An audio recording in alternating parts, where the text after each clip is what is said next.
Hello everyone. I'm Evan Abrams. Welcome to another Video Creator Challenge here on Adobe Live.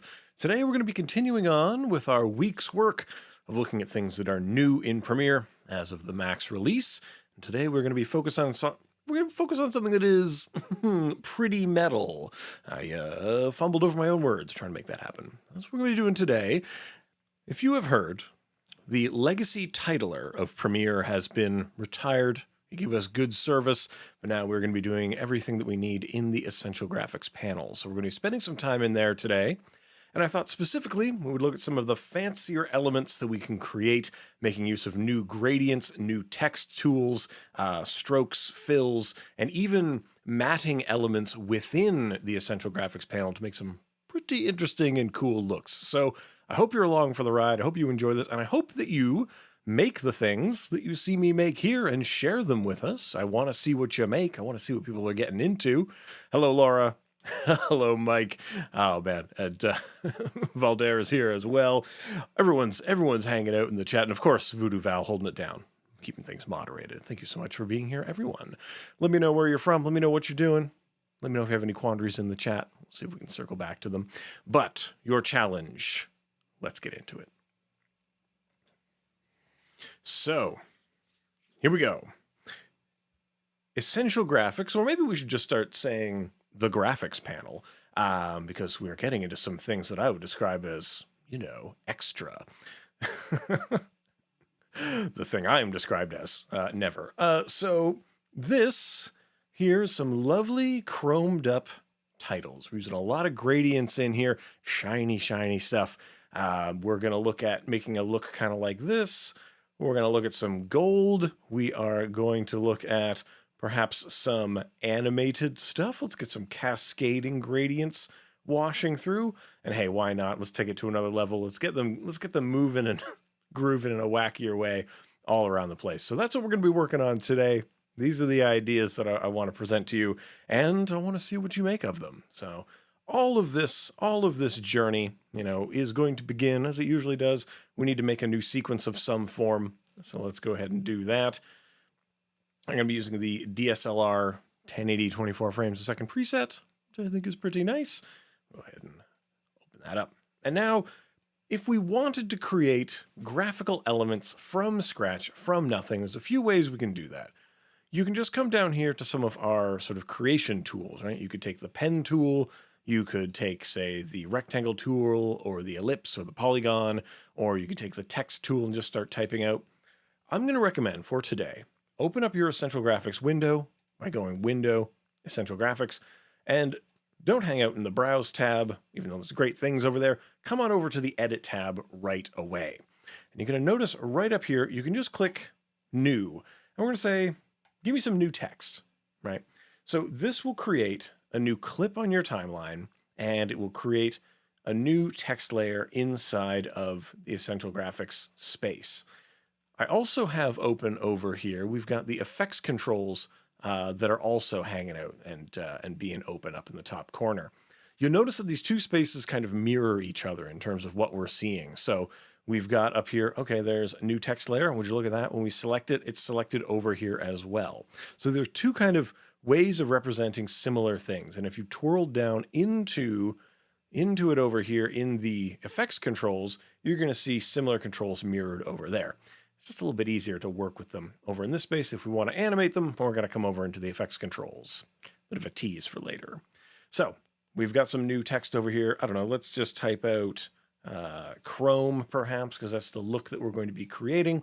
And let's go with something nice and chunky, like a nice, let's see, active grotesque perhaps. Let's see. Active grotesque, perhaps something in a bold will do. And let's make it all caps right down here as well. Let's get that nice and large like so. And we're going to kind of center it. We're going to pin it to the video frame. We're going to be relative to that video frame, get it in the middle center. So here's where things get a little bit wacky. Under appearance down here, we are going to come into the fill. If you click on that, well, we have the normal color picker that I'm sure you've seen many, many times before. Up here at the top where it says solid, and we're going to twirl down, we're going to go to linear gradient.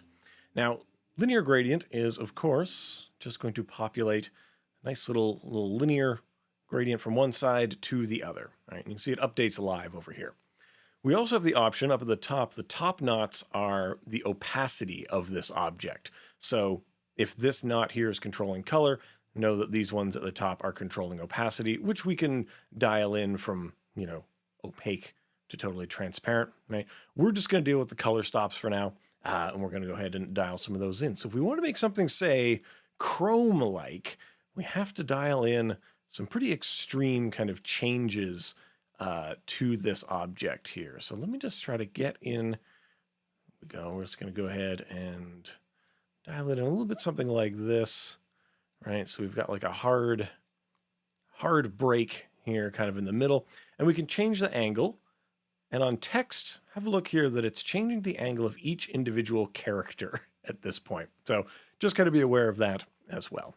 So here we go. We've got some metal. It's feeling a little bit metal. Let's go ahead and take this into maybe like a blue or maybe like a darker purple sort of area. Maybe like this, something around there. If you want this to feel a little bit vaporwave, then you probably want to keep things nice and saturated like that.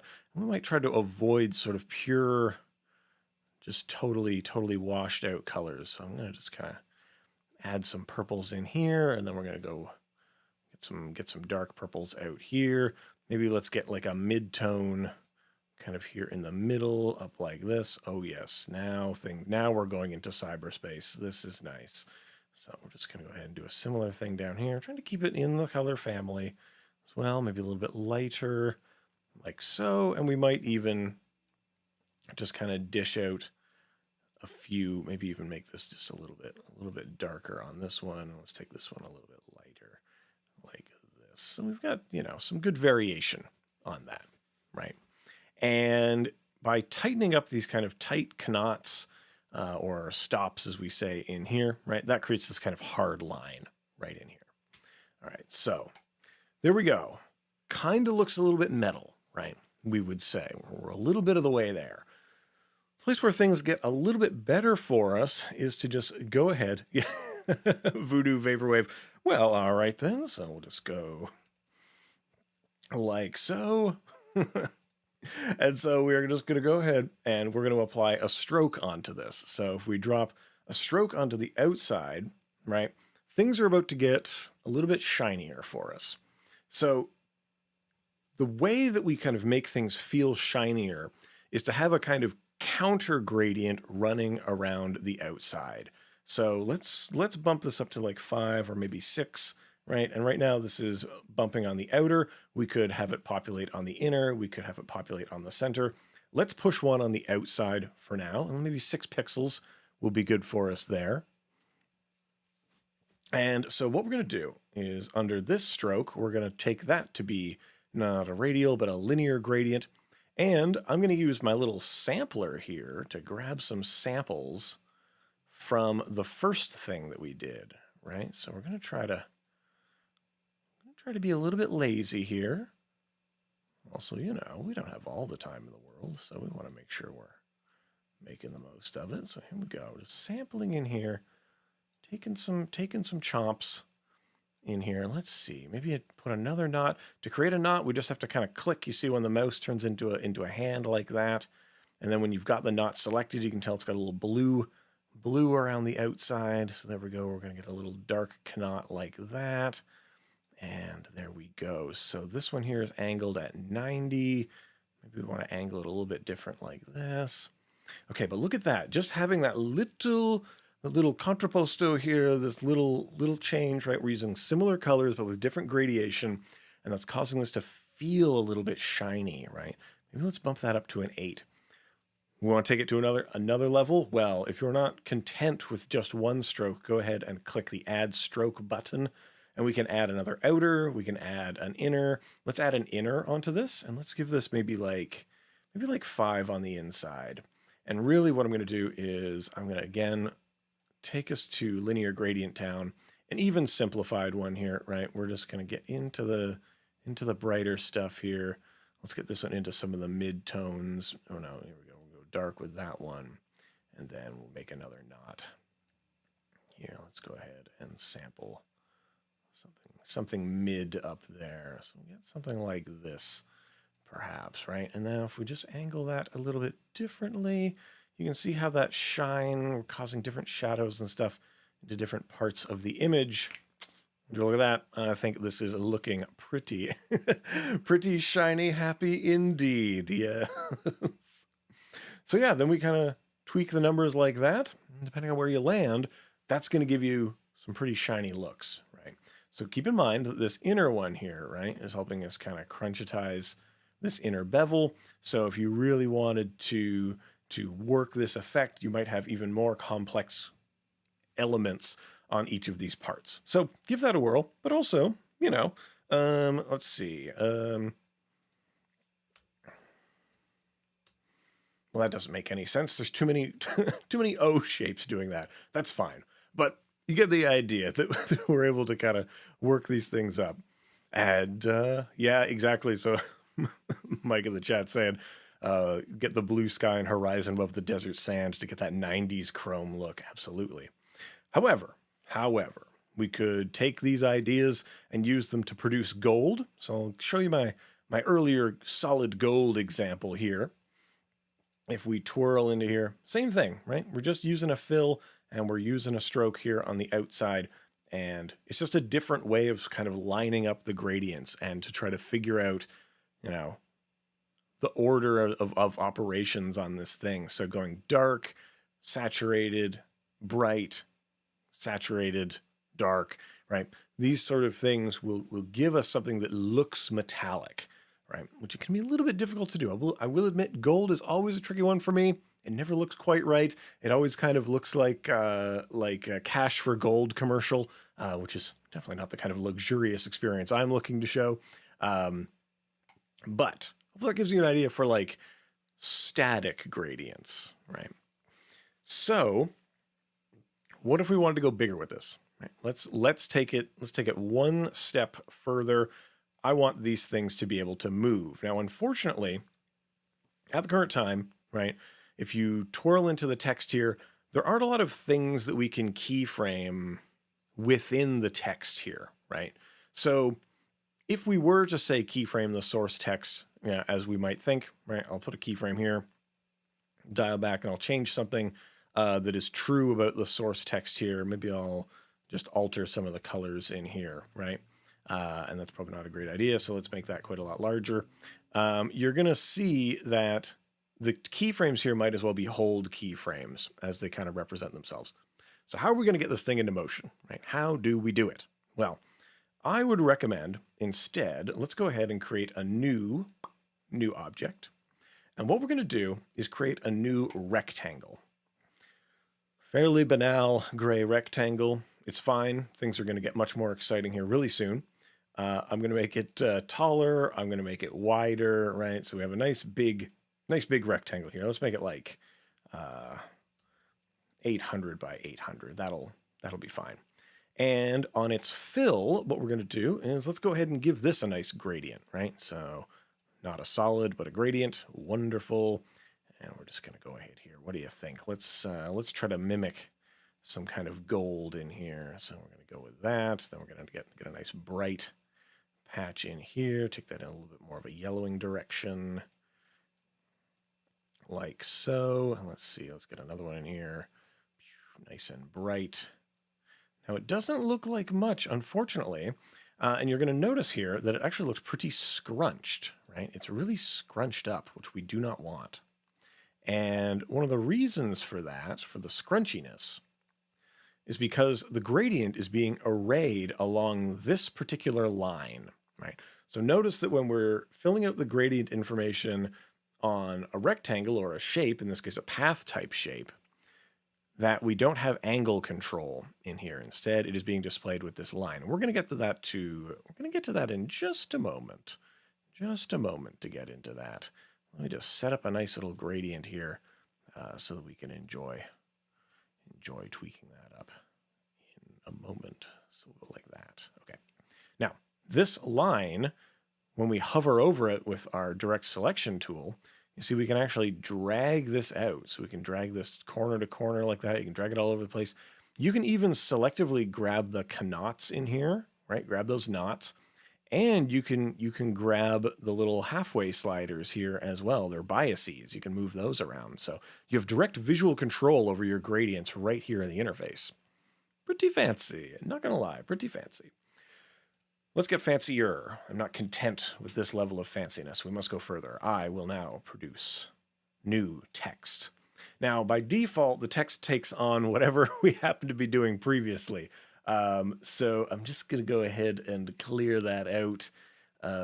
This doesn't need to be so extreme like this. Let's just go ahead and change this back to solid like so.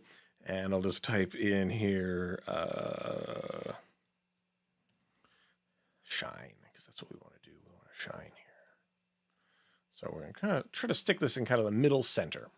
And so what I'm going to do is I'm not really interested in the fills or strokes of this text layer, right? What I want to do is actually come down to the bottom and say mask with text. And as soon as I click that, notice up here at the top that this element here now has our wonderful mask icon, and whatever is behind it has been masked, right? That has been masked away. So this shape here, if I just kind of scale that up to take up all the space, would you look at that, we now have kind of a filled space like that. So this here is nice and glossy and it's looking good. And if I wanted to, say, animate this thing, what would be a nice way to do it? What's a nice easy way to do that? Well, first off, let's assess this object, and I'm gonna go corner to corner with this. I'm not really content to have it the way it is. I want to go corner to corner with this thing. And if I want to animate this so it looks like the gradient is washing over this thing, all I have to do is come into the shape, and we're not going to mess with the appearance. We're actually going to mess with its transform, and I can deal with its, you can see here, its position here. So let us set a keyframe for the position. Let us move ahead in time and drag that position in the opposite direction so it goes up like so. And you can see that over time, the gradient is now washing over, washing over our work. Ah, nice relaxing gradient going by back there. So with that in mind, wouldn't it be great if we could add some more elements in here and get those being masked and moved around? Well, first thing I'm going to recommend you do is create a group, create a little folder here for the group, and put these two buddies into that group, right? Now, with the two of them living in the group, this mask will only mask the things that are in the group with it. So it's nice and contained, so that if I were to, say, copy and paste another shape kind of outside of the group, you see it's not being masked. It's not being affected by that first kind of group's situation. Furthermore, if I just go ahead, Control-C, Control-V, or Command-C, Command-V, I can produce another group that is exactly the same. Now, I'm going to toggle the eye off so I don't look at the one under it. I'm going to come to this text layer here, take the fill off, turn the stroke on, and we now have a stroke that is doing the masking for us. An excellent stroke out here performing the masking. Wonderful. And it's going to behave exactly the same. You can see that shine is undulating in behind. So there we go. We got that going on. So if we just go ahead and observe both of them, not particularly impressive, right? And I'm going to change the stroke here, not to be outer, but to be centered. So it's nice in the middle. Let's make it a little bit thicker so that we can, 80, way too much. 8, so we'll go like that. I want to be able to tell that these things are different, right? Now, one of the easiest ways to do that is to just come to this shape here, and maybe I just rotate it. So I'm just going to go ahead and rotate that one a good 90 degrees, right? So we'll just rotate you 90 degrees. Now, if we observe the movement of that, you can see that they're both moving the exact same, but because one has been rotated, they feel different, right? They're moving the same way, but because it's masked and it's a gradient, we can't really tell what's going on. And it seems like the edge here is behaving quite differently from the rest of it, right? So that's what's gonna do it. Anyway, we're having a bit of a retro time. Sorry, good people of the chat are having a grand old time with these aesthetics. This is fantastic. So we've got these two groups, right? One of them represents, and I can rename it, the stroke group. And the other one represents kind of the fill group. And you could, if you so desired, I'll take a second stroke group. Why not, right? So I'll just go ahead and copy paste. Copy paste. Make sure that you've got the actual thing selected. And I'm going to go ahead and let's give this, let's see, let's make this one a little bit smaller. So maybe it's only going to be like 4. And this shape here, right, we rotated at 90. Let's rotate at -90. So now we have kind of a double stroke going on in here. Let's see, 4 seems too thin. 4 is too thin. Let's go up to like 6 or something, right? And then let's go to this one here and bump it up from 8 to like a 10, right? So now we have multi-layers of shine, of bevel and stuff, of what's going on in here. So there you go. You've got a way to animate it. You've got a way to make it. You've got a way to combine these elements together that I think is quite pleasing. At the very least, very nice and retro. So what we want to do, remember, just to kind of recap where we're at with some of these things, is with our elements here. I'll go back to my originals. With these elements, we are creating text up here in the essential graphics, and then we are coming down to the appearance, and then we are using not the solid, but the gradient ways of interacting with color in here, filling them in with a nice tight gradient, nice variety in here, going from saturated to bright, and then down to dark. Hard contrast makes this kind of chromy 80s, maybe 90s VHS color kind of vibe here. And what we want to do is kind of move things in and out and around, and we do that by not just deploying the gradients onto the text itself, but deploying them onto rectangles and then masking away that rectangle using the text and using that mask with text feature down here. So hopefully all of that makes sense. Hopefully all of that is good. You can always watch the replay, and when you do, I hope you make some things. I hope you make some stuff out of this, and I want to see it. So the way I would love for you to send me some things that you have made. I want to see what you're making. I would love for you to just go ahead, render that off, and why not share it with me with Frame.io, right? So I'm just going to go ahead. Let's say we wanted to animate, to just render off this sequence right here. We want to send this off for review, right? Well, what I want to do is go to Window, and I want to go to Review with Frame.io. And we're going to open this up right here. Whoop. And we are, of course, going to pick the project that we want things to appear in. And all we need to do is come over here to Upload, and we can say Upload our active sequence. So if we click on that, it's going to give you some options. And I'm going to turn off auto version because this is a brand new thing. And you want to give it a name. You want to use a particular preset because this is going to render onto your hard drive. And you can choose to not keep the rendered file if you'd like. I'd recommend you do, unless space is at a premium. But once you hit upload, right, we're going to click that. The media encoder, whoa, that went, okay, there it goes. Sorry, I was going to show you the media encoder doing its thing, but things went by pretty quickly. Sometimes the technical advances outpace the presenter. So now we've got this thing sent up. It's in frame.io, and we can go ahead here. You can go into your options here. You can share for review. This will give you a link. Copy that link. Come on over to the Discord. Share it with me over there on the Discord where things are popping off. Share it in the DCC feedback zone. We want to see what you're doing. We want to see what you're working on. And I'll be able to comment right on the thing, right? You'll be able to go into the thing here and you'll be able to watch through, and you can say like, ooh, we'll just pause here and I'll just say, hey, good as gold. I like to come through and leave myself useful tips. But anyway, once you've got that going on, you can leave it. You can leave it in there. Leave it with me. Give you some notes on the thing. High praise indeed. Send them in. We want to see the stuff, and hopefully you're able to do that. It's nice and quick. Now, if you wanted to instead share with me the whole project, you can go ahead and add collaborators to it. Send me a link, and we can look at all the things you're working on. Anyway, that'll do it for me. We've kind of hit the end of the time, the end of the broadcast day here on Adobe Live. So Thanks for being with us. I'm back again tomorrow, 5 o'clock Eastern Time. We're going to have some more new things in Premiere for you to enjoy, to be challenged with. It's going to be a good time. I don't want to spoil too much of it, but we're going to be masking more and different things then. So come with me then. Share with me the stuff that you've made. I'm Evan Abrams. Thank you so much for being with me. And I hope I see you tomorrow. But until then, stay creative. Be kind to each other. All right. Bye for now.